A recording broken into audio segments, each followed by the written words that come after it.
¿no? Entonces, dada por inaugurada por el ingeniero Bayón, agradezco la presencia al ingeniero Pérez, agradezco nuevamente al ingeniero Bayón, y ahora sí, como la primera conferencia, tenemos al doctor Alejo Esfriso, quien es vicepresidente de la Sociedad Internacional de Mecánica de Suelos e Ingeniería Geotécnica, institución donde se encuentra afiliada la Sociedad Boliviana de Ingeniería de Mecánica e Ingeniería Geotécnica. Él es profesor de la Universidad de Buenos Aires en el área precisamente de fundaciones y mecánica de suelos, y es director gerente de RSK Consulting Argentina, siendo él uno de los más destacados profesionales geotecnistas, no solo en Sudamérica, sino a nivel mundial. Tenemos el gusto de escucharle hoy en la conferencia Métodos numéricos en diseños geotécnicos. Apreciado Alejo, es todo tuyo este espacio. Gracias por estar con nosotros. Muchísimas gracias, estoy compartiendo mi pantalla, por favor confírmenme que funciona. Sí, está todo bien. Dice, es un IBM Fortran Statement. Que muestre mi edad. Yo escribí esas cosas. Bueno, ahora se ve una animación. Sí, perfecto. Fantástico. Bueno, muchísimas gracias a todos, los felicito por este éxito. Ustedes tienen más de 300 personas en este momento escuchando y ese número viene creciendo mientras estamos hablando, así que es un gran éxito por el cual los felicito. Me toca a mí dar la primera de esta serie, espero digamos que funcione bien y que sea útil para todos. Esta presentación empieza con dos filmes sobre la internacional de mecánica de suelos y ingeniería geotécnica, y después va a mostrar algunos ejemplos, con poca matemática, o sea, sin matemática, o con, digamos, conceptuales sobre para qué hoy es estándar de la industria el uso de métodos numéricos en ingeniería geotécnica.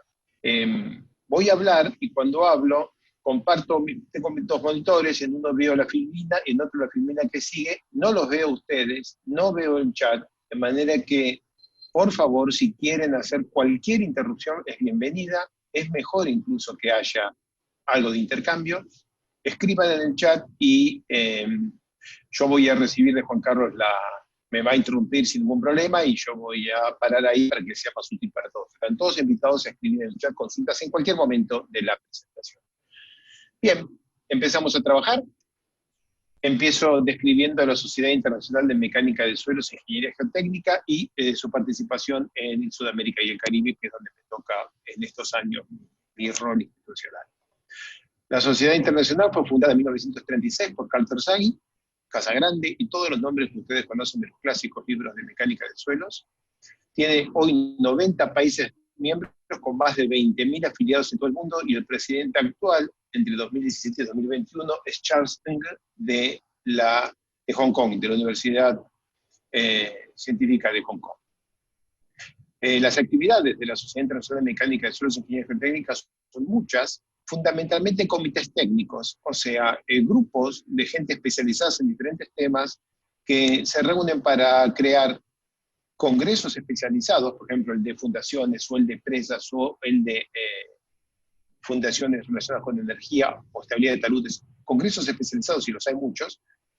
También coordina la actividad de la academia con la actividad de la industria a través de los asociados corporativos. El YMPG, que es Young Members Presidential Group, es el grupo de muchachos de hasta 35 años que forman la siguiente generación de geotecnistas en el mundo. Publico un boletín que entiendo que muchos de ustedes deben recibir en sus casillas de correo regularmente, y realiza seminarios internacionales, congresos internacionales y regionales. En Sudamérica, a mí me toca el honor de ser el vicepresidente en este mismo periodo 2017-2021, y somos 11 sociedades nacionales: Argentina, Bolivia, Brasil, Chile, Colombia, Costa Rica, Cuba, Guatemala, Paraguay, Perú y Venezuela. Es una región mucho más activa como sociedad que lo que somos como realmente industria y economía a nivel mundial. O sea, tenemos una buena actividad de ingeniería geotécnica dado el tamaño de nuestra región en cuanto a peso económico en el planeta. Si hay una filmina que quiero compartir con ustedes de la Sociedad Internacional, es la página web que tenemos al momento. Quiero llamar vuestra atención sobre el hecho que hay 15.235 publicaciones hoy, porque esta captura de pantalla la tomé hoy. Todas estas son disponibles, están todos los congresos internacionales, desde el original de 1936 hasta el presente, todos los congresos internacionales, muchísimos congresos regionales, el último congreso de Fundaciones Profundas de Bolivia está allí, el último panamericano, muchísima información, una enorme cantidad de información. Y la siguiente cosa sobre la que quiero llamar vuestra atención es la Universidad Virtual, que es una iniciativa que comenzó como algunos webinars antes, pero ahora con la presencia de Charles Ingle, se convirtió en una serie sistemática de cursos de duración bastante importante. Por ejemplo, el curso de Fundaciones Profundas tiene 4 horas de duración y está a cargo de profesionales destacadísimos de todo el mundo. Yo personalmente escucho y disfruto esos webinars que lo ayudan a uno a mantenerse actualizado y además lo ayudan a uno a repasar conceptos muy básicos, pero muy correctos y muy bien explicados. Los invito a todos a que disfruten de este contenido que está disponible para todos. Bueno, y hay otra cantidad de información sobre la cual van a descubrir cuando entren a www.issmg.org. Bien, dicho todo esto, este es el índice de mi presentación. Voy a hablar de geomecánica computacional en diseño geotécnico, y entonces voy a hablar de cuándo conviene usar geomecánica computacional, y después voy a mostrar ejemplos de secuencias constructivas, análisis de deformaciones, programas de monitoreo y determinación de umbrales de comportamiento de estructuras y mecanismos de falla. No voy a hacer una clase, pero tampoco voy a hacer una conferencia de investigación, que voy a mostrar cosas de la semana pasada. No ese es el objetivo. Entiendo que tenemos una audiencia que tiene un peso significativo de estudiantes avanzados, o incluso de posgrado, y mucha gente de la práctica de la ingeniería geotécnica en Latinoamérica, y a ellos está apuntado esta conferencia. Gente muy especializada, investigadores, van a encontrar que el contenido en algunos puntos es simplemente muy simple o muy básico, pero el objetivo es tratar de alcanzar a toda la audiencia y, digamos, agregar valor de la mejor manera posible. Empiezo definiendo. ¿Qué es geomecánica computacional? Bueno, es geotecnia y mecánica computacional. ¿Y qué es mecánica computacional? La aplicación de métodos numéricos para resolver problemas de mecánicas de suelos y de rocas, con geomecánica computacional, o de estructuras, o de cualquier otro problema que tenga la ingeniería civil. ¿Son los métodos numéricos? Son estas técnicas de resolución, básicamente de ecuaciones diferenciales, para aspectos de diseño y de análisis de obras civiles. Les muestro un ejemplo que entiendo que es familiar a todo el mundo. Imaginen que tenemos que resolver la estabilidad de una presa, y entonces, típicamente tenemos el método de Bishop y todos los demás métodos para cálculo de estabilidad de taludes, que asumen, por ejemplo, un círculo, y como tenemos un círculo y hacen más hipótesis sobre la geometría, que es un círculo, que hay fajas, que las fajas son verticales y todo esto, y asumen un material muy simple, terminan dando una fórmula en la cual el factor de seguridad es el cociente entre los momentos resistentes, que se pueden calcular porque tenemos una fórmula, y los momentos desestabilizantes, para los cuales también tenemos una fórmula. Este mismo problema, visto desde la geomecánica computacional, da básicamente el mismo círculo. Pero aquí los materiales pueden ser mucho más complejos, algunos drenados, otros no drenados, otros con presiones de poros en procesos de disipación por consolidación parcial. Que sea prácticamente un círculo no significa que es exactamente un círculo, no necesita serlo, lo vamos a ver en ejemplos más adelante. Y aquí se pueden simular también procedimientos constructivos, fluctuaciones de marea, un montón de complejidades que son imposibles de analizar cuando uno está obligado a usar un círculo con una geometría simple y un material simple para tener una fórmula. ¿Qué pagamos por hacer esto? Que para cada análisis resulta un número, el resultado de la cuenta, pero no hay fórmula. Así que si yo tengo este problema y cambio un poquito la pendiente del talud, en segundos tengo el nuevo resultado. Y si yo aquí cambio un poquitito la geometría, tengo que hacer todo el problema desde cero. O sea, los métodos analíticos son simples y eficaces, pero tienen limitaciones. Los métodos numéricos son mucho más complejos. La limitación fundamental es que solo arrojan un número para cada problema que analicemos, pero tiene una amplísima variedad de posibilidades que escapan completamente a los métodos analíticos. Acá hay un libro que les recomiendo que consigan, de O'Brien, 2020, Management of Advanced Geomechanical Analysis, una cosa así, el nombre de CIBIA. Es un buen libro. Y tiene este gráfico, esta tablita, que nos permite saber si un modelo numérico es algo que necesitamos. Necesitamos un modelo numérico para el problema que vamos a resolver. Tomado de otro libro que voy a referir más adelante, es típicamente uno usa modelos numéricos cuando la geometría o la geología son complejas, o los materiales son muy complejos, tienen un comportamiento complejo, o cuando la solución depende del estado tensional in situ, algo que típicamente no se puede tener en cuenta bien con modelos analíticos, o cuando hay que hacer el análisis inverso de un comportamiento real, construimos una obra, se asienta una determinada cantidad de una manera más o menos rara, y queremos ver por qué.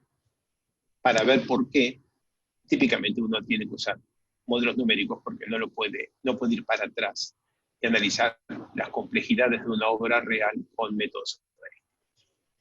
Se usa para estimar, por ejemplo, el efecto de secuencias constructivas. Voy a ver si puedo volver a hacer trabajar esto.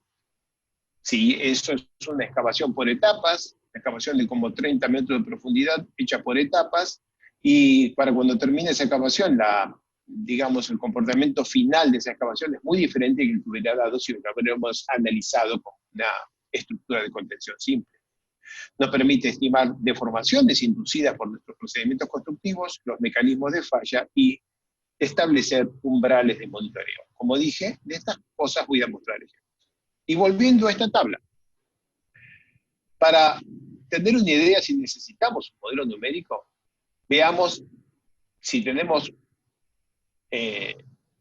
bajas consecuencias de nuestro análisis, si es relativamente poco importante o alta, y, por ejemplo, si hay potencial para hacer economía, o si el impacto de las diferentes secuencias de construcción es importante. Con cualquier sí que tengamos, está recomendado hoy usar modelos numéricos.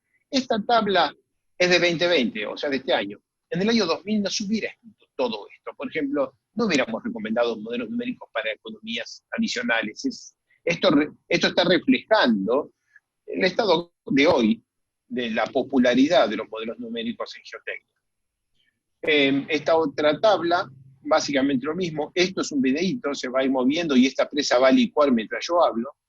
Y nos permite saber cuándo tenemos, no conviene, sino tenemos que hacer modelos numéricos. Si los resultados son críticos, por ejemplo, en un análisis de licuación de una presa, necesitamos establecer los riesgos y umbrales de una licuación por acción sísmica, esto no tiene solución analítica y si lo queremos saber necesitamos hacer modelos numéricos. Y los modelos numéricos se hacen críticos si hay experiencia y antecedentes para su uso. Por ejemplo, hoy en las normas para diseño de túneles, los modelos numéricos son obligatorios, no se pueden reemplazar por cálculos analíticos. Para problemas de deformación de empresas también. Para problemas de estabilidad de empresas no. Todavía se admiten métodos de equilibrio límite, pero para problemas de deformación se requieren modelos numéricos. Y hay casos como este que se ve aquí, una tabla estaca con carga estática, en la cual un modelo numérico puede ayudar, cuánto es la distancia óptima del tensor, cuál es la secuencia de excavación, pero en principio si lo hacemos analíticamente vamos a llegar más o menos al mismo diseño. O sea, no hay ahí una necesidad crítica e imperiosa de utilizar un modelo numérico. Se puede usar, es informativo, pero no es crítico como en este caso. Bien.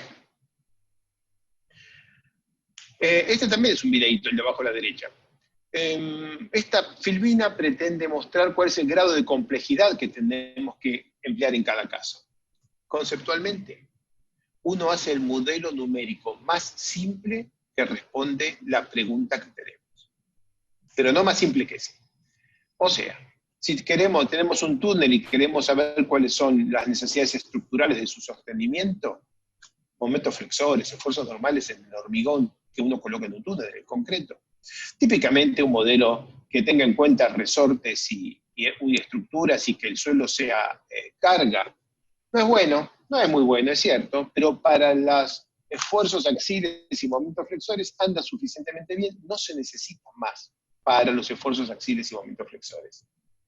Queremos hacer un problema de estabilidad global, acá mostré como ejemplo una estabilidad de un talud, es probable que un modelo de plasticidad perfecta, simplemente un modelo de Mohr-Coulomb, en el cual los parámetros son muy pocos, básicamente cohesión, fricción y ángulo de dilatancia son los parámetros relevantes, es probable que eso sea suficiente.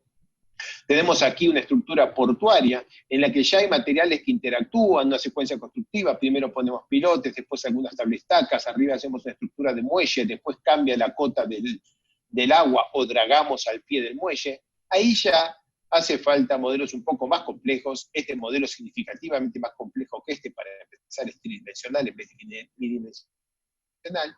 Y después, más hacia la derecha, si necesitamos conocer desplazamientos globales o interacción entre la estructura nueva y las estructuras existentes, entonces los modelos se ponen significativamente más complejos. En este videito que voy a volver a pasar ahora, aquí están las fundaciones de una autopista, y aquí hay una caverna enorme de 20 metros de ancho que se va a construir prácticamente tangente a algunos de los pilotes de la autopista, de manera que aquí tenemos un caso en el que se está viendo la secuencia constructiva de una caverna y también su impacto sobre la estructura existente adyacente, que es la estructura de la autopista.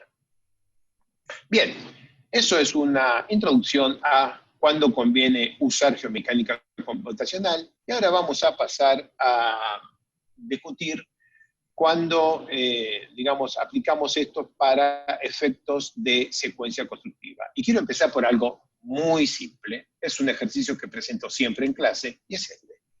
Tenemos una viga apoyada en 3 apoyos, la viga es continua.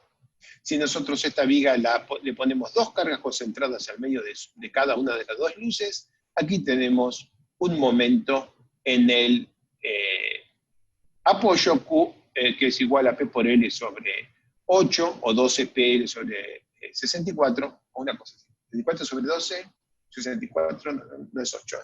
Bueno, tenemos un momento en el medio en el apoyo este. Si esta misma viga es en realidad un puente, y primero construimos una mitad y aplicamos la carga, y después construimos la segunda mitad y aplicamos la carga, esto es puramente una viga, puramente elástico lineal, aquí no hay ninguna complejidad del material. Este estado final y este estado final tienen la misma forma, los mismos materiales y la misma carga. Nos preguntamos, ¿el momento flexor en el apoyo es el mismo? ¿El momento flexor en el tramo es el mismo? En este caso no voy a pedir que hagan el ejercicio, se los entrego resueltos. Y les muestro que no. El momento flexor en el apoyo con esta secuencia es la mitad del que corresponde a una viga construida en una sola etapa. Y el momento del tramo crece. Ahora, estamos diciendo que una viga, que es mucho más simple que una estructura geotécnica, elástica y lineal, con sección constante, todas las cosas, lo más simple que podemos imaginar para una viga, ya depende de la secuencia constructiva, las solicitaciones y por lo tanto las necesidades estructurales de la viga. Esto lo saben todos los ingenieros estructurales que hacen puentes, es de la práctica, y sin embargo cuando estamos diseñando excavaciones, es muy común ver la altura total de la excavación y la forma final. Entonces es muy común ver que uno diseña una excavación y solo se preocupa por donde está puesto el láser ahora, abajo a la derecha. Sin embargo, en los problemas geotécnicos, además de los cambios de geometría que generan esta dependencia de las etapas, ocurre que los suelos tienen un comportamiento no lineal. Comportamiento no lineal quiere decir que no es cierto que el doble de tensión significa el doble de deformación, sino otro número. Y por lo tanto, a la secuencia constructiva se le agrega el efecto de que no se puede aplicar superposición de efectos. Voy para atrás. Uno podría tentarse aquí a calcular este problema como la primera carga con esta viga más la segunda geometría con esta carga únicamente y sumar los dos. Eso sería correcto en este caso porque la geometría cambia, pero los materiales tienen comportamiento elástico lineal. Eso tampoco vale acá. Entonces, aquí hay que hacer todas las etapas para poder conocer la condición final. Por ejemplo, en problemas de mecánica de rocas, acá de arriba para abajo parecen todas iguales los dibujos, pero corresponden a diferentes etapas de explotación de una mina subterránea. Este es un ejemplo de Uruguay, pero bueno, aplica a cualquier mina subterránea. Y aún usando un modelo muy simple, elástico y lineal, como el elástico y lineal como el material de la viga que acabo de presentar, se pueden obtener estimaciones muy realistas de las distribuciones de tensiones finales en el macizo rocoso para una mina subterránea, que es un problema muy complejo. Y solamente se puede hacer esto si se simula la secuencia constructiva. Si uno solamente dibuja el estado final, entonces la distribución de tensiones puede ser muy diferente a la que se obtiene cuando se avanza por etapas. Bien. Aquí es el mismo videito de hoy y está también en vista plana para que se vea un detalle que quiero mencionar. Hablamos aquí de la secuencia constructiva aplicada a excavaciones subterráneas, en las cuales uno puede hacer modelos bidimensionales, que le dan buenas definiciones de solicitaciones en la estructura, o tridimensionales, como es este y este, que es el mismo modelo con dos vistas diferentes. ¿Por qué haríamos un modelo tridimensional? Bueno, para poder evaluar la seguridad en el frente de excavación, los tres dibujitos chiquitos estos, muestran que estamos evaluando cuál es el riesgo de que se nos caiga el frente del túnel cuando estamos construyendo, algo que claramente no podemos ver aquí, porque en un modelo 2D no hay frente. Este dibujo, a esta parte blanca, no tiene ningún material ni ninguna información. Y entonces, ¿para qué sirve el modelo 2D si voy a hacer un modelo 3D?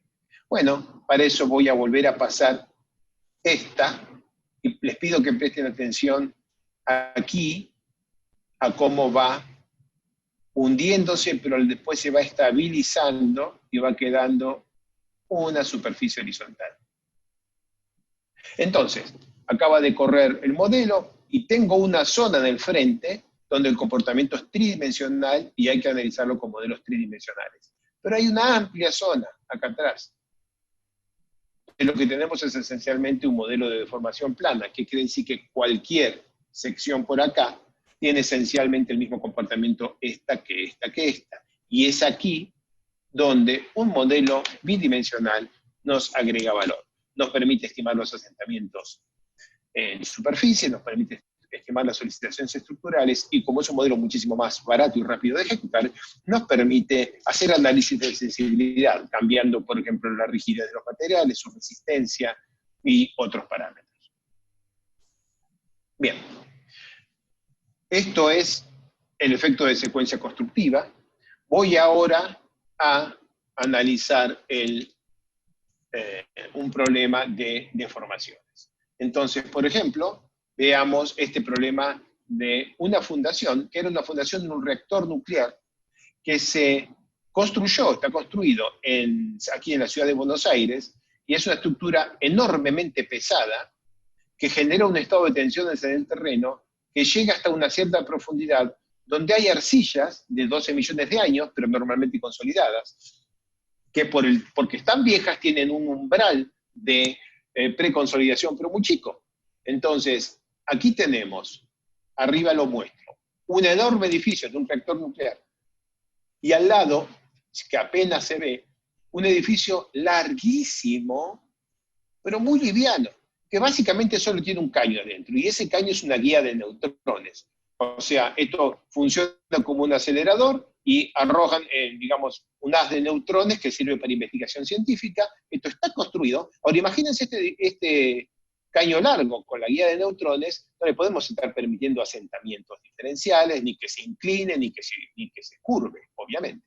Entonces, la construcción simultánea de un edificio muy pesado con un edificio liviano adyacente sobre unas potenciales arcillas normalmente consolidadas, no son potenciales, unas arcillas normalmente consolidadas que potencialmente podrían entrar en compresión primaria, son un problema geotécnico formidable. Mientras yo hablé, abajo se me escapó, a ver si lo puedo reiniciar a mientras yo hablé, abajo se me escapó un video que muestra la secuencia, digamos, de la modelización, con algunos detalles. Entonces ahí ustedes van a ver detalles de la malla, están dibujadas cada tabique, cada espesamiento de cambio de espesor en la platea y la secuencia constructiva, porque ocurre que entonces toda esta cosa tiene una deformación un poco como un plato, a pesar que la estructura es enormemente rígida. Ahora lo que van a ver es cómo genera un bulbo de tensiones allá abajo. Lo azul es ¿cómo es? Arcilla, esta miocénica que tantos problemas puede traernos, está por acá abajo, y este es el estado de tensiones inducido. Y entonces, bueno, esta cosa termina también permitiéndonos estimar cómo son las deformaciones en la platea, que creo que va a ser lo que vamos a ver ahora. Esas son las deformaciones en la platea.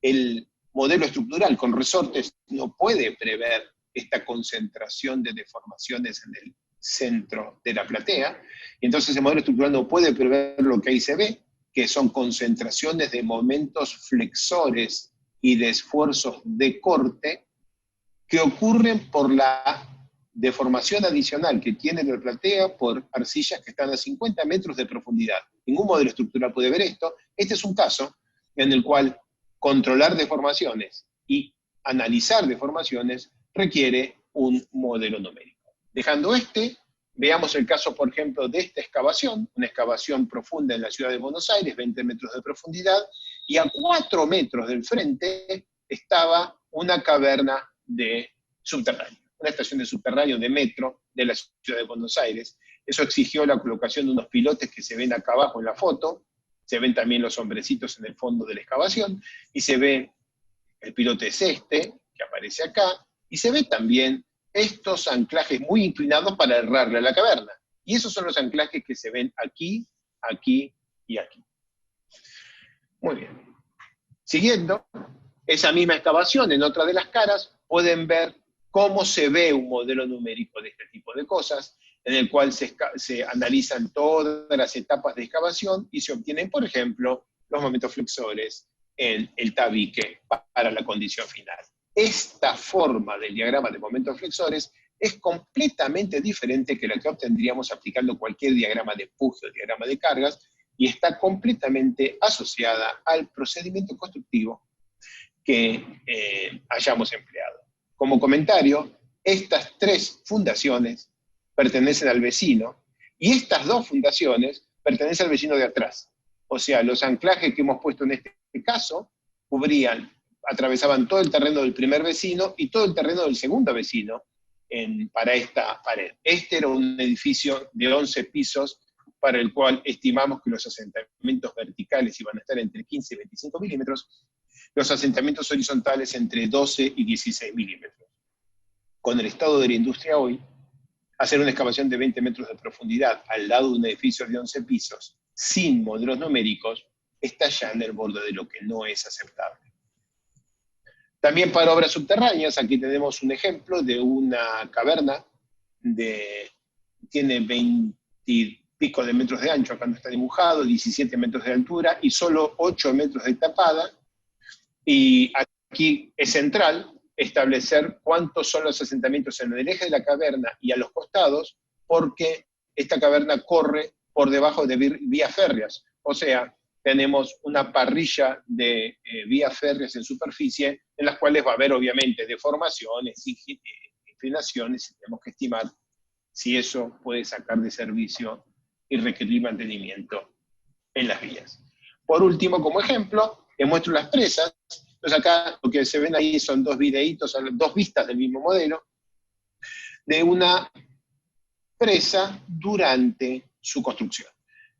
Esta presa está creciendo, es una presa de agua y relaves, y mientras ella crece yo les puedo describir lo que estamos midiendo. Para cada etapa podemos medir el asentamiento inducido por esa etapa, y por supuesto, compuesto por el asentamiento de la propia capa que acabamos de agregar, más el asentamiento de todo lo que ya está construido más abajo y que se ve en este esquema acá, y que porque ya existe, se asienta por el peso de lo nuevo. Como consecuencia de eso, lo que obtenemos es la distribución de asentamientos con la altura de la presa, y vemos que el asentamiento máximo ocurre aproximadamente en la mitad de la altura, coincidente con lo que se conoce por la experiencia y lo que está reportado en la bibliografía. Este dibujo que está acá es relativamente complejo para verlo, pero básicamente lo que es esto. Cuando hemos construido hasta esta etapa, tenemos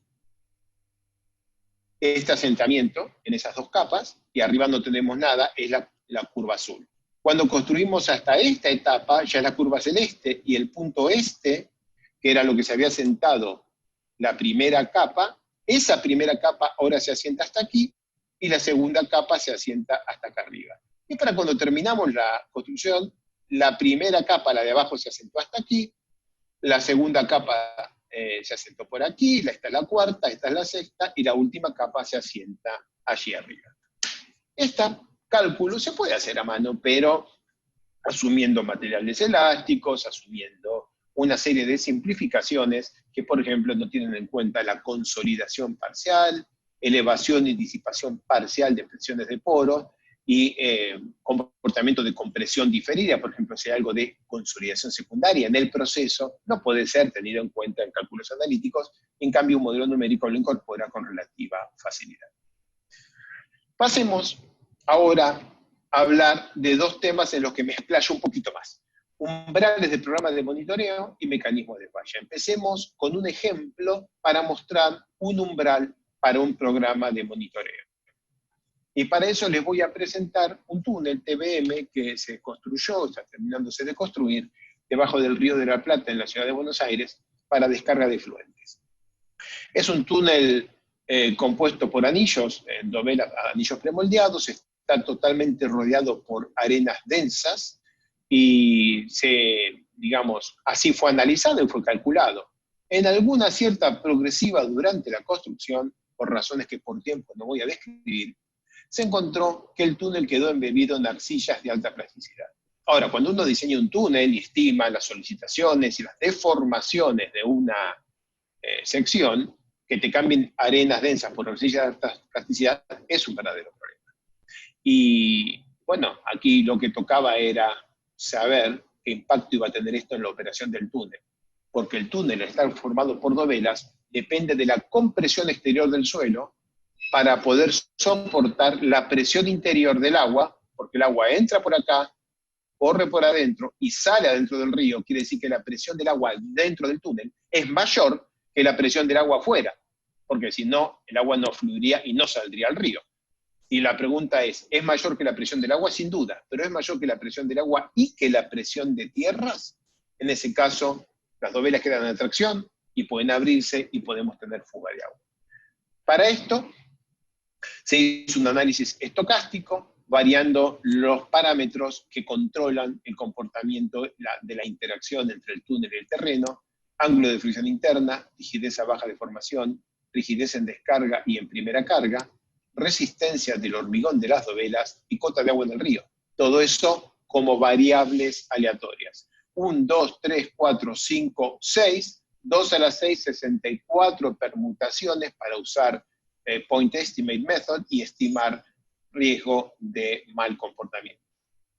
Así que empezamos con un modelo 3D en el cual se usan los parámetros medios. Voy a ir para atrás. Entonces, el ángulo de fricción interna, imaginemos que fuera 35 más menos 3. Bueno, este modelo 3D tiene el valor medio del ángulo de fricción interna, 35 en ese ejemplo, y con eso, con ese modelo 3D que es caro y no se puede usar para hacer muchas permutaciones, se pueden hacer 64 modelos 3D, es caro. Entonces, con ese modelo 3D se calculó un valor medio para el asentamiento de la clave y para la compresión en la corona del túnel. Como pueden ver, el modelo 3D no arroja resultados uniformes. Cuando uno está avanzando, construyendo, la dovela nueva cambia el comportamiento del anterior de una manera que no es uniforme, de manera que aquí tenemos picos y valles en las tensiones que ocurren sobre las dovelas y se existen en la realidad, y también picos y valles en cuanto a el desplazamiento impuesto en la clave del túnel.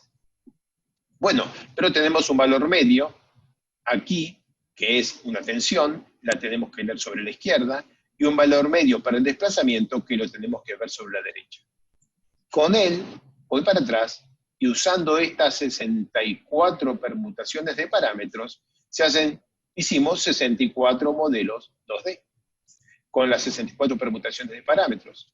Y entramos por horizontal con el asentamiento inducido calculado por el túnel en el modelo 3D, y entonces tenemos el rango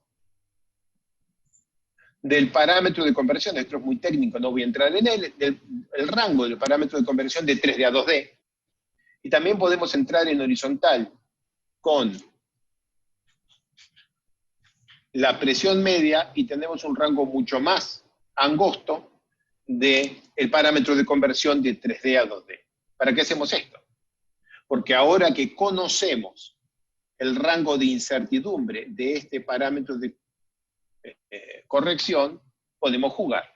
Tenemos el anillo medido, hay strain gauges, se pueden conocer las solicitaciones y las deformaciones del anillo, seguimos adelante, y se puede hacer entonces un análisis inverso, y usar el programa de monitoreo. Y aquí ven, por ejemplo, aquí, aquí, aquí y aquí y aquí, los esfuerzos normales, cuando uno desarrolla el redondel y lo abre para formar una línea, ¿ok? O sea que este punto y este extremo son el mismo punto, esto está desarrollado, es un círculo desarrollado. Noten que no pudimos. Acá tenemos variaciones importantes de los esfuerzos normales, y los modelos predicen un esfuerzo normal mucho más uniforme. No pudimos mejorar esto. Para los momentos flexores, estos son los valores medidos, los que están acá. Los momentos flexores sí fueron razonablemente bien, digamos, estimados. ¿Para qué nos sirve esto? Hemos construido el túnel, hemos pasado por la sección, hemos puesto los sistemas de monitoreo, hacemos un modelo que nos permite calibrar el modelo para que el modelo se porte lo más parecido posible a lo que se observó en la realidad. ¿Para qué? Porque después, cuando el túnel esté construido, inundado y con agua a presión, no vamos a poder ir a medir. Y tampoco vamos a poder tomar ninguna acción correctiva si los pernos entran en tracción. Así que con la calibración en etapa de construcción, se puede hacer una predicción en etapa de operación. Calibrado el modelo para todo el rango de parámetros, ahora lo que se puede hacer es ponerle presión interior al túnel y ver cómo cambian los esfuerzos normales y los momentos flexores. Tenemos un rango grande de cambio de esfuerzos normales porque está muy influido por la rigidez del terreno, que puede ser de muy alta a mucho más baja porque estamos haciendo variar todos los parámetros de rigidez. Y también estamos haciendo variar el parámetro de conversión de 3D a 2D dentro de un valor relativamente grande. Así que los esfuerzos normales tienen una incertidumbre relativamente grande, los momentos flexores una incertidumbre mucho más chica. Con estos dos valores de distribución de probabilidad, el dado esfuerzo normal y un dado momento flexor, podemos, por ejemplo, calcular la probabilidad de falla de los pernos, o sea, de que los pernos entren en tracción y que la tracción sea tal que el perno se rompa. Ese es el resultado de esta cuenta. Entonces, vamos a repasar rápidamente. Un modelo 3D para los valores medios, con él calibramos el rango de incertidumbre de la conversión de 3D a 2D, y 64 modelos 2D con todas las variaciones de los parámetros de entrada que nos permitieron calcular la probabilidad de falla de los pernos a tracción. Por aquí está mi celular haciendo ruido. Bien. ¿Qué nos dio? 8 por 10 a la menos 6. ¿Y qué significa eso? Bueno, lo podemos poner acá. Es más o menos la probabilidad de que se caiga un avión. Más o menos. Estamos hablando de, entonces, que el diseño es aceptable, pasa, pero pasa después de un análisis que no se puede reemplazar con estimaciones, con reuniones de expertos. ¿No? Este tipo de análisis así no se puede hacer de otra manera que utilizando todas las herramientas numéricas y de una manera que es muy intensa. Voy ahora a el último de los temas que tengo por delante. Entiendo que voy bien de tiempo, no fantásticamente bien de tiempo, porque tenía que ocupar unos 45 minutos y debo llevar unos 40, pero voy más o menos bien. Y voy a mostrarles el problema de un análisis de falla y de un refuerzo mediante un problema de un túnel muy raro, muy lindo problema, muy atípico, un túnel en la ciudad de Córdoba, acá también en Argentina. Entonces, les quiero contar. Aquí esto que se ve acá como una obra, no había nada, era todo pasto, y aquí había una rotonda con un túnel que pasaba por aquí y otro túnel, una cosa por el estilo que pasaba por acá. Y antes de construir esas estructuras, se habían construido unos pilotes y se habían puesto unas vigas pretensadas, enterradas, abajo de todo eso, porque algún día se iba a construir esta estructura. Con esta excavación hasta este nivel, iban a pasar por aquí unos automóviles. Pasaron 30 años, 40 años, con eso enterrado ahí, y se decidió hacer la obra. Y cuando se decidió hacer la obra, decidieron que iban a poner unos conductos grandes aquí para evacuar aguas pluviales, aprovechando la obra, y además, porque esto está en curva, decidieron ponerle un peralte, así le decimos nosotros, imagino que ustedes también, una inclinación a la calzada. ¿Qué quiere decir que hay inclinación a la calzada? Que este pilote queda mucho más largo, expuesto, que lo que estaba originalmente previsto, y que todo este suelo que iba a estar resistiendo las cargas iba a ser parcialmente afectado por estos conductos.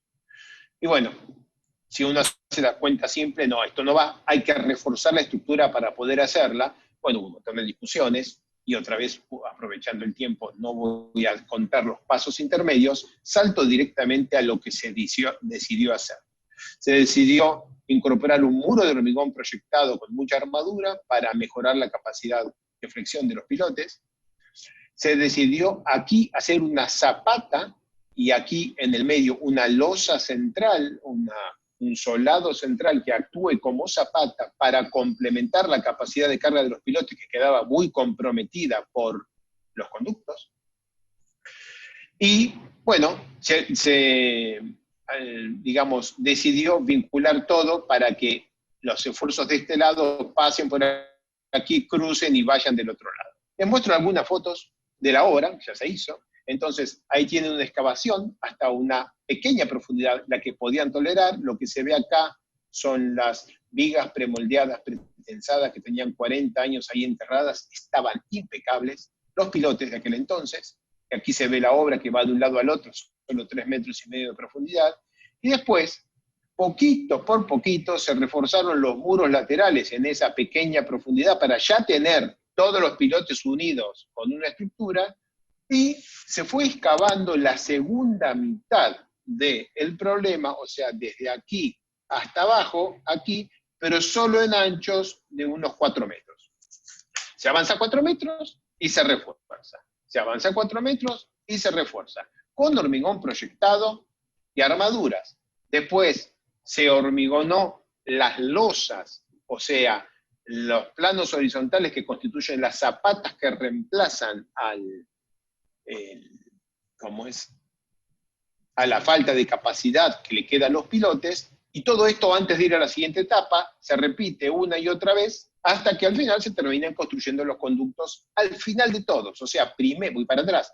Primero estos son los dos pilotes centrales. Primero se pone esta zapata que los une y después se excava el conducto acá abajo. No al revés, no al revés.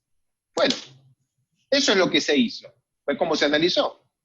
Acá tienen el análisis de las diferentes etapas constructivas con los, digamos, los cálculos de seguridad, y puede verse que el momento crítico es cuando estamos construyendo los conductos y antes que hayamos terminado de construir la losa de fondo. Este análisis, los números que dicen SSR, son factores de seguridad calculados por métodos numéricos. Esta es una validación del diseño que se hizo con un modelo bidimensional, pero esto no permite validar la secuencia constructiva.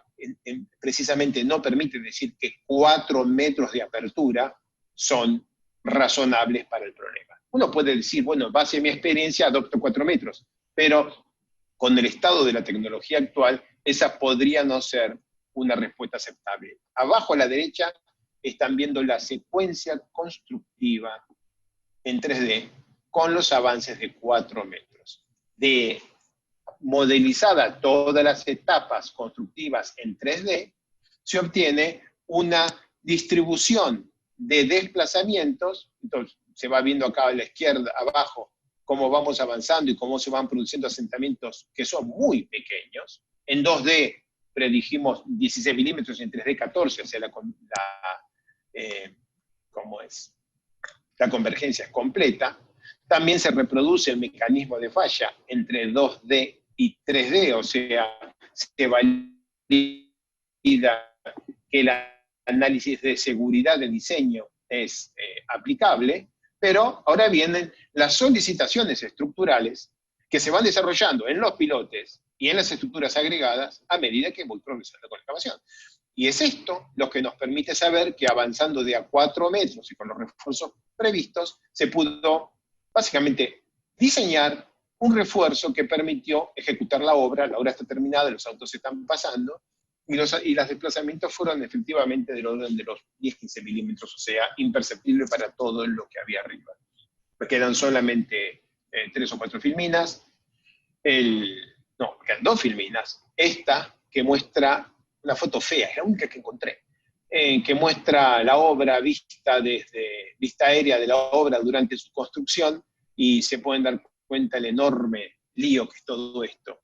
Y saben que hicimos todo esto porque aquí está la mujer urbana, de la que no le hablé. La mujer urbana es una escultura de chapa que pesa 10 o 15 toneladas y está puesta ahí sobre un pedestal con 20 bulones.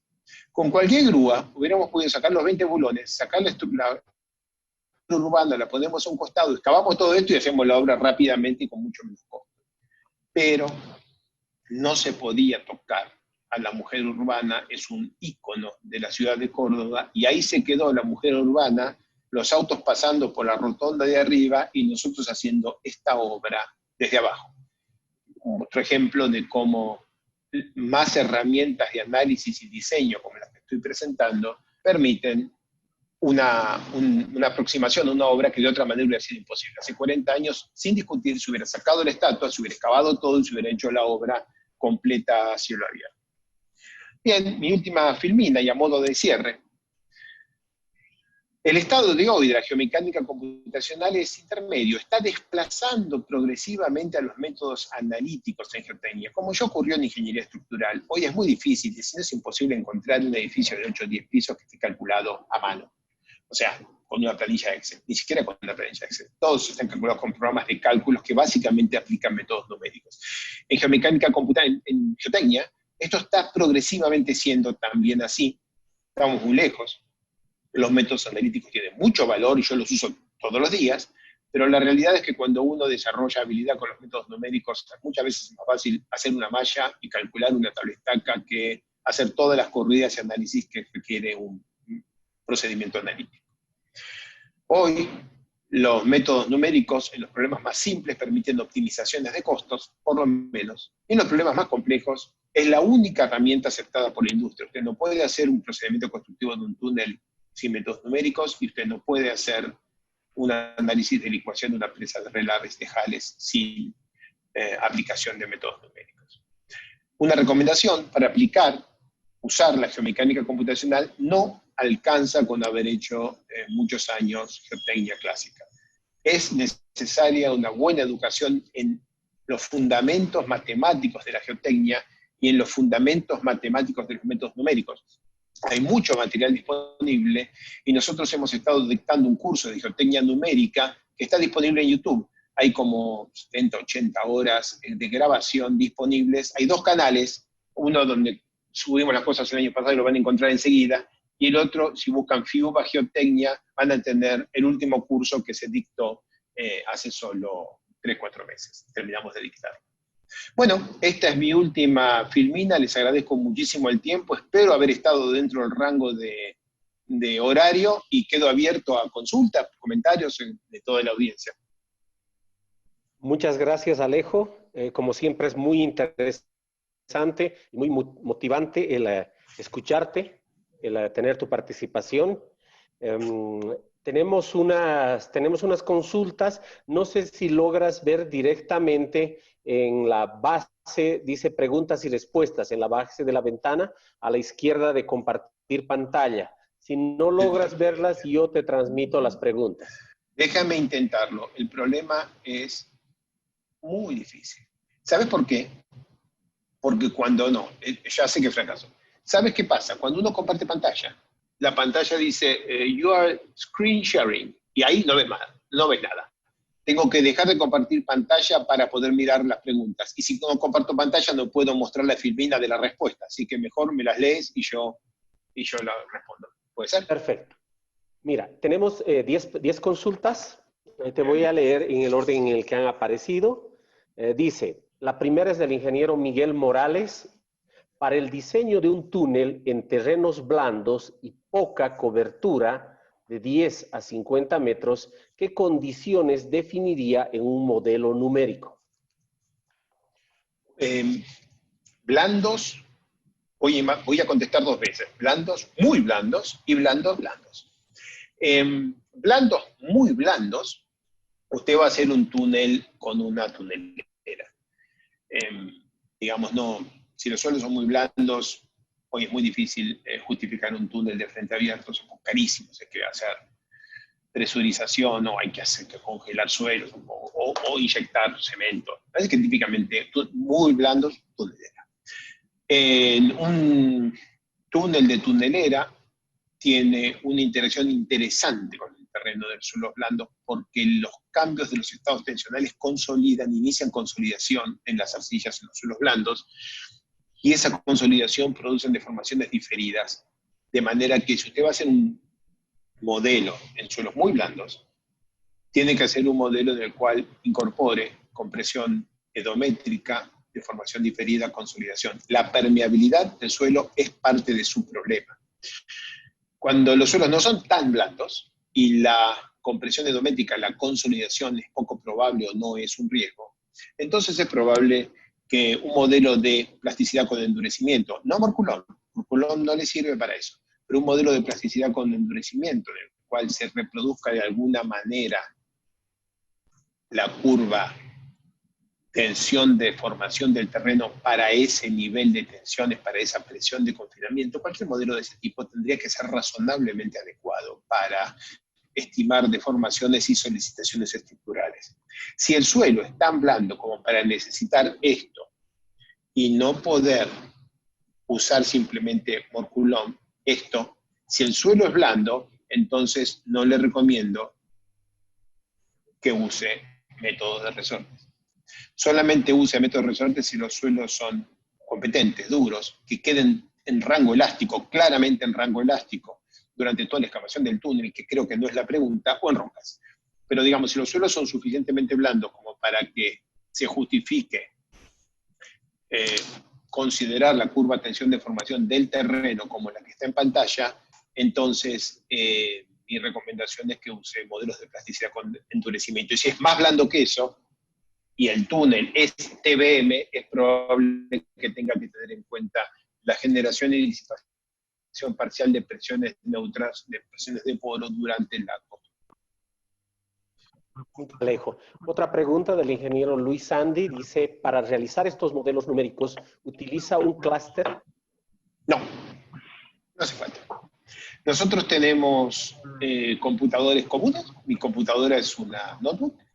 En una notebook, un modelo 3D de estos corre 6, 8 horas. Nosotros consumimos máquinas, estas Microsoft Azure, muy interesantes, muy interesantes. Son máquinas son máquinas virtuales que Microsoft te ofrece por 15 centavos de dólar por hora, y uno puede perfectamente montar el software ahí arriba y lo corre, y ahí uno, depende de lo que paga, puede tener desde una computadora modesta hasta un supercomputador. Ya no va a costar 15 centavos la hora, pero llega a un supercomputador. Y haciendo pruebas, hemos aprendido que una computadora 10 veces más cara no sé es 2 veces más rápida.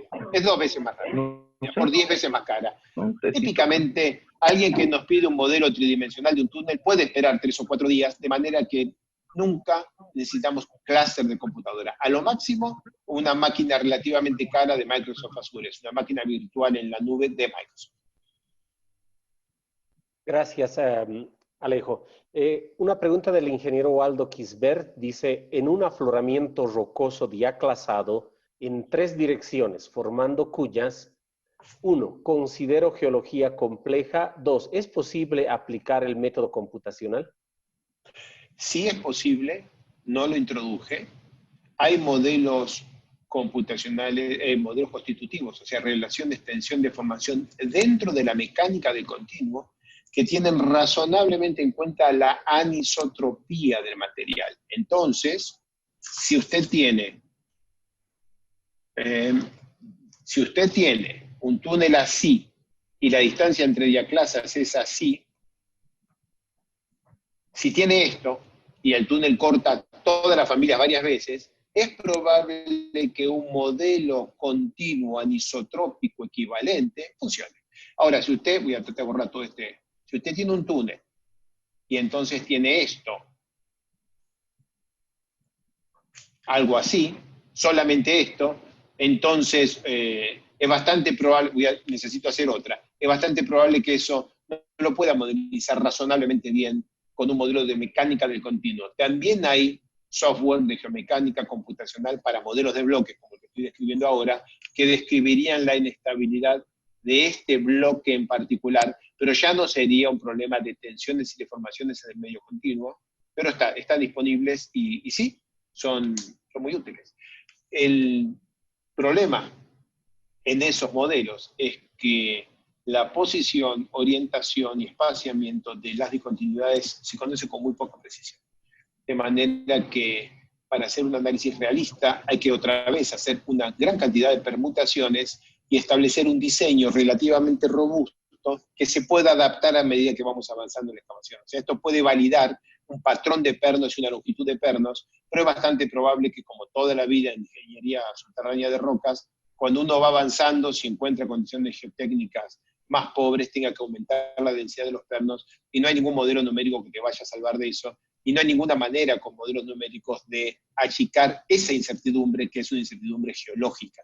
No es una incertidumbre, no es una incertidumbre de la limitación de la herramienta de cálculo, sino es una incertidumbre dada por la limitación de los datos de entrada. Por supuesto, la herramienta de cálculo, por sofisticada que sea, no resuelve limitaciones de los datos de entrada. Gracias, Alejo. Karen Calderón pregunta, usualmente, ¿qué desplazamiento horizontal se considera aceptable cuando hay un edificio al lado de la excavación que se realice? Es muy difícil contestar.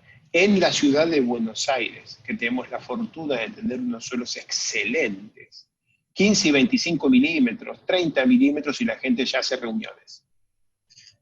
Y alguna puerta de algún baño no abre bien, o se forma alguna fisurita en alguna ventana. Si hay algún mexicano escuchando y oye 30 milímetros en vez de 30 centímetros, se larga a reír. No tienen la suerte, entonces cualquier movimiento menos del tamaño de 20, 30 centímetros para ellos no es nada, para nosotros 30 milímetros en la ciudad de Buenos Aires. O sea, no hay número, hay valores tolerados en diferentes sociedades. Incluso en diferentes ciudades dentro del mismo país. Entonces, si uno está en zonas de suelo muy blandos, sabe que cualquier construcción va a mover todo lo que hay alrededor. Ya solo los edificios tienen alguna resiliencia adicional cuando están sobre suelos muy blandos, y eso también pasa en Bogotá. Así que no tengo una respuesta universal, eso depende mucho de las prácticas locales. En la ciudad de Buenos Aires, 25 o 30 milímetros que se mueva y ya te piden que ponga más anclaje porque eso ya es mucho. Perfecto, gracias. Willy Echalar dice, ¿qué software se usa para la modelización y qué tipo de elementos finitos son? Bueno, hay mucho software. Yo soy, digamos, usuario de hace muchísimos años del software Plaxis, holandés. Hay otro software, digamos, estando más usado como Plaxis, que se llama FLAC, hecho por Itasca, entiendo que norteamericano.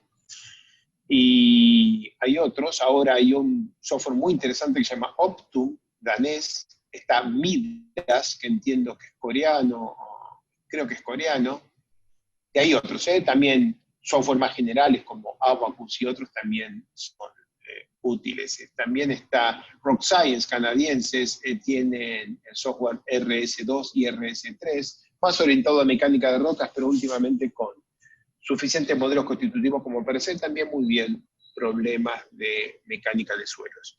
Pero digamos, yo diría que en suelos es probable que el líder de la industria sea Plaxis para ingeniería civil y FLAC para minería, y que en mecánica de rocas es probable que el líder de la industria sea FLAC y Rock Science, RS2 y RS3, tanto para minería como para ingeniería civil. Eso me parece que probablemente sea, por lo que yo veo la cantidad de publicaciones y cosas por el estilo. Por ahí probablemente sean los más comunes. Pero son todos muy buenos, muy diferentes, hay que probarlos. En cada uno, digamos, esto no es como comprar un automóvil que la planta cambia en el mismo lugar. Honestamente hay que estudiar mucho el software que uno usa, es una herramienta, cada uno de ellos es muy diferente a los demás, tiene limitaciones que a veces son severas y uno las tiene que conocer, porque como toda herramienta, uno tiene que saber con qué está trabajando. Muchas gracias, Alejo. Tenemos un sinnúmero de preguntas. Te pediría con tu paciencia, he visto que 3 son interesantes, te pediría por favor que nos ayudes con esas 3 más. Sin ningún problema, aquí estoy para ustedes. Muy amable. Vamos de una pregunta que nos hace René García. Dice, profesor, buenas noches, agradecerle por su tiempo. ¿Considera importante la implementación de las materias de modelos constitutivos y mecánica del medio continuo como complemento para los profesionales para que consoliden sus conocimientos en el área de la geotecnia? Como materias optativas. Nosotros no tenemos, por lo menos en Latinoamérica, una carrera de ingeniero geotécnico. La carrera es de ingeniero civil. Masivamente es ingeniero civil. Especialización geotécnica, mención geotécnica puede ser, pero básicamente es ingeniero civil. Una persona que todavía no sabe si va a hacer estructuras, hidráulicas, vías de comunicación, hacer geotecnia numérica como materia obligatoria es muy. Pero como materia optativa tiene que estar. Nosotros recientemente la hemos incorporado en la Universidad de Buenos Aires. Ahora tenemos geotecnia numérica 1 y 2, pero como materias optativas, pero que fue reciente. Y está bien que esté para la gente que quiere estudiar allí un poco más. Sobre todo porque en las currículas de ingeniería civil casi no hay teoría de la plasticidad como asignatura. Hay teoría de la elasticidad con diferentes palabras, pero digamos, todos estudian problemas de elasticidad de barras, placas y cáscaras. Pero plasticidad, modelos tridimensionales, o sea, de objetos 3D, no barras, placas y cáscaras, sino 3D, eso no, prácticamente yo no, creo que no está casi en ninguna currícula de grado, y entonces una asignatura optativa como geotecnia numérica le permite a la gente entender las no linealidades de los materiales. Cuando el material es no lineal, eso es plasticidad, y los problemas tridimensionales, cuando no tenemos la suerte de ser estructuras producidas por el hombre. Cuando el hombre construye, hace planos, como las losas, o barras, como las columnas y las vigas. Cuando usa la naturaleza tiene la forma que tiene y hay que adaptarse a ella. Y eso se ve muy bien y se aprende muy bien y se mama muy bien en un curso de geotecnia numérica.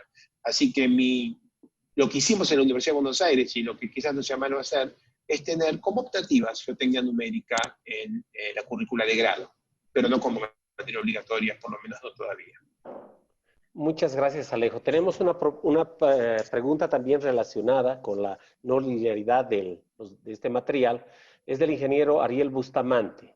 Dice, muchas gracias por la conferencia, profesor Esfriso. Su presentación ha sido muy ilustrativa. Con la experiencia y limitaciones de los ensayos de campo y laboratorio en Latinoamérica, tanto en suelos y rocas, iniciamos con limitaciones para la estimación de parámetros geomecánicos, exploraciones de campo y ensayos muy optimizados en etapa de diseño. A título orientativo para los oyentes, ¿cuál debería ser el criterio para definir el modelo de comportamiento de respuesta del geomaterial, modelos constitutivos, y alcanzar diseños y costos razonables durante la construcción? Comento que en una construcción nos ha tocado rediseñar los proyectos que generalmente utilizan modelos elásticos en geomateriales no lineales. Gracias por su respuesta. Miren, la limitación que menciona el ingeniero existe y es una limitación importante, pero voy a repetir lo que dije y no escribí, que hay que elegir el modelo más simple que responde la pregunta.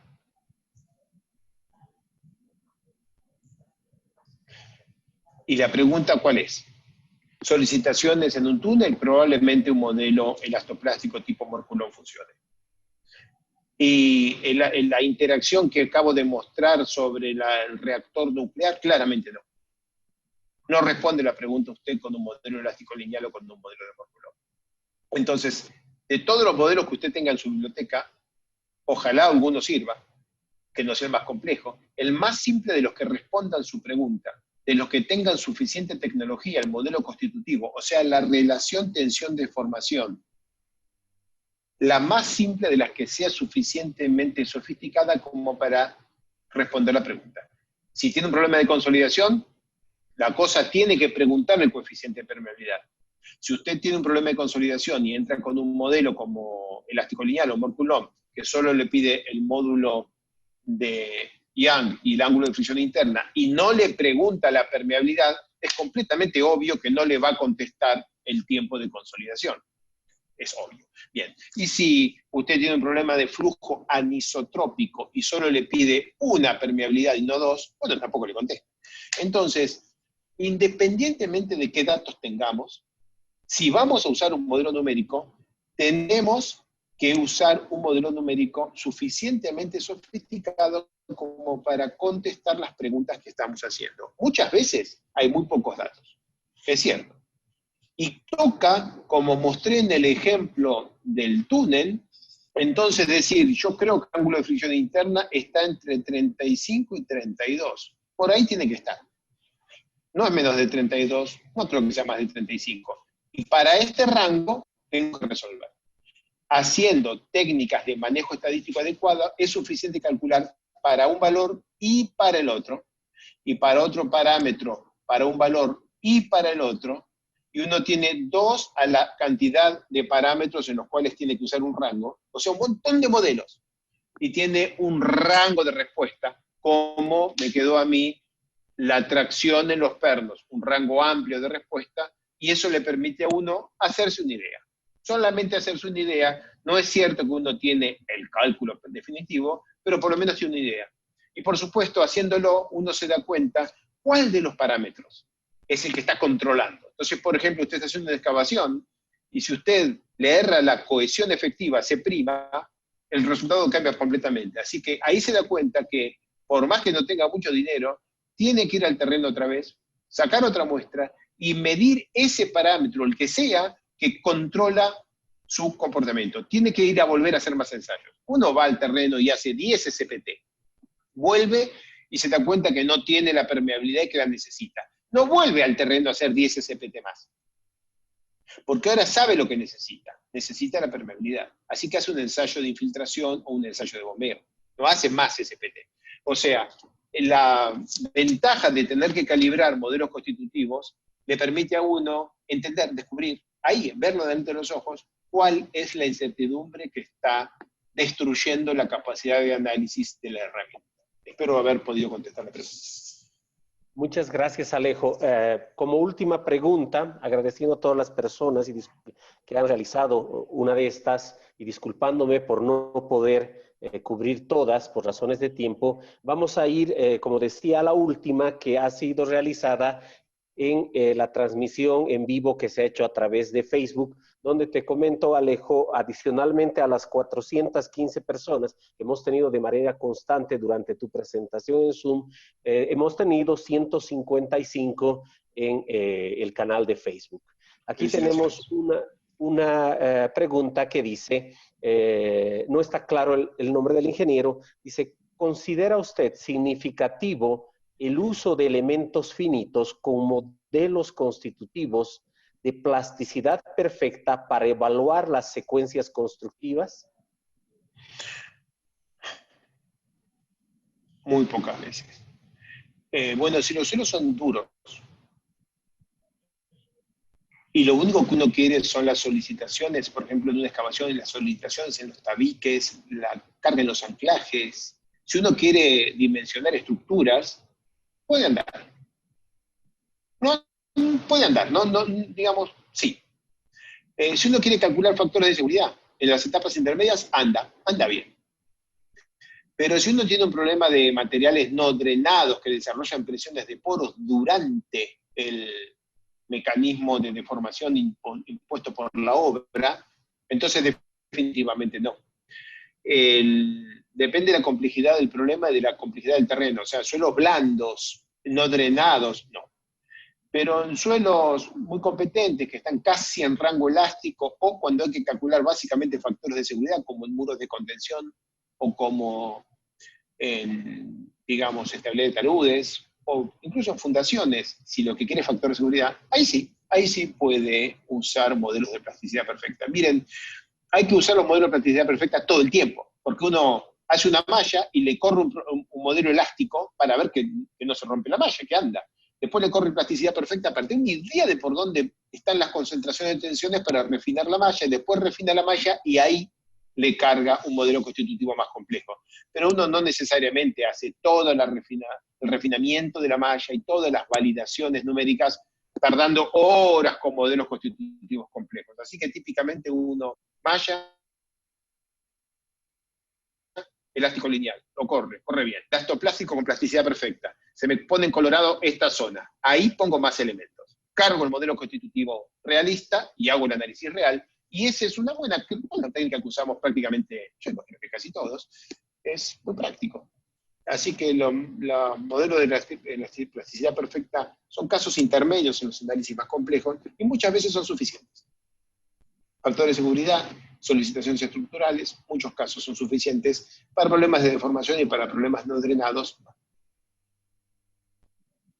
Muchas gracias, Alejo. Gracias por tu paciencia con nosotros, que siempre te estamos requiriendo tu ayuda. Muchísimas gracias. Para mí es un gusto y un honor el poder participar. Y estar hablando entre 600, 700 personas es una maravilla. Una verdadera maravilla. Los felicito por este éxito fantástico y ojalá los 10 días tengan esta audiencia.